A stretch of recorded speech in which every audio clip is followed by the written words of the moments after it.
Hi everyone, the beautiful caregiver, beauty affair. So, still on the childcare, I also realized one thing about children. Children are very smart and they know most of the time they know the bad things that they are supposed to not do and the good things that they are supposed to do.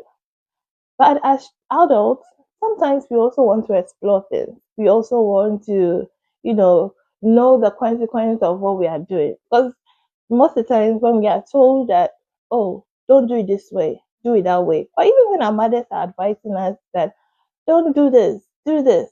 When you are done, with all our traditions and all those customs and stuff, that sometimes it sounds a bit bizarre, it sounds a bit outrageous, I would say. It's the same thing with the kids.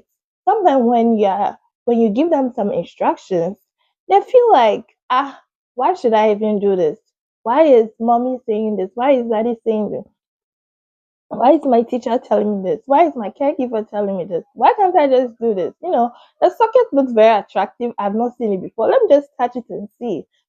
Out of curiosity, they do certain things to hurt themselves. It's not that they intentionally, sometimes they'll look at you and still do it just to see how you also correct them. So, in most cases, when you've already given the instruction and told them that they shouldn't do certain things and they are still doing it deliberately, please try and correct them nicely.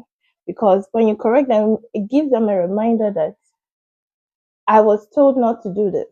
And so if I do it, this is the likely consequence or discipline I will face. So when you do that, it rather helps them not to do it again. So exactly even for us too, when maybe our our parents or even if you are schooling or something and you are being told you shouldn't answer this way. If you answer this way, you might not pass the exam or you fail the paper, you trail or whatever. So there's always a consequence to your action. So the same thing with the kids too, when they are aware of what will happen if they disobey you, they will likely to remember not to do it again. So discipline has different forms that can be done. It shouldn't always be the corporal way where kids must be lashed with a cane, a belt, or any objects. No, if you do that, you could really harm them. You could just, first of all, you could not talk to them nicely.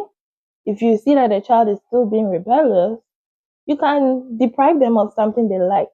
Maybe it's a particular toy. Maybe the child likes car toys. You can tell him that if you do this again, you'll not play with your car toy anymore. If the child like ice cream, you could tell him or her that if you do this, no more ice cream for you today. Like certain things so that they'll know that okay, I like this, but because of what I did, I'm not going to get what I like anymore. So it will help them also recall whatever instructions or rules that were given to them. So that's our share for you today. The beautiful caregiver is your fair.